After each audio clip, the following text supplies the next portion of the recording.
so it was this paradox, right, where I think there was always the postscript of Parks moves to Detroit, she works for Conyers. That's all. That was, almost all of the things written about her.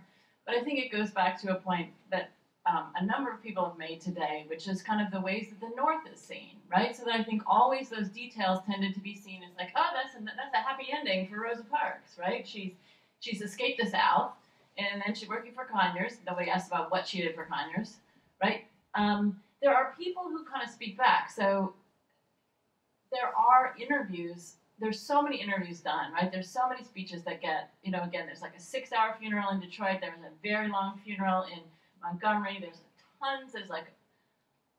But that overwhelmingly, the second half of her life becomes like a postscript, even though it's half of her life, right? So that the kind of paradox of the 50 years between the end of the Montgomery bus boycott and her death in 2005, the people just don't, so it's this really weird thing where, so the Detroit newspapers have run these literally newspapers on her and her life, but it nonetheless, the second half of her life really becomes just shortened and happy, in this way that there's this, she has to escape the South.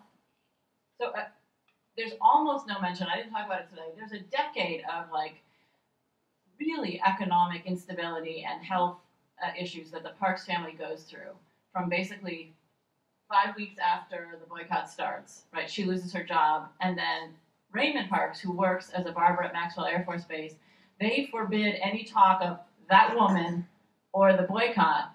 And so he is, he's a very proud political man himself. So he resigned, he quits, and they don't find work ever, any type of steady work in Montgomery.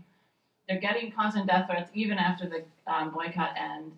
They move to Detroit, but then they still face really economic instability for many, many years. That is barely mentioned in the memorializing. You see a few figures kind of talking about that very briefly, but by and large, despite the fact that there are many people trying to speak against it, so it's not that we can't find moments, but overwhelmingly, there's just this portrayal of this, the number of times the word quiet gets used is astronomical.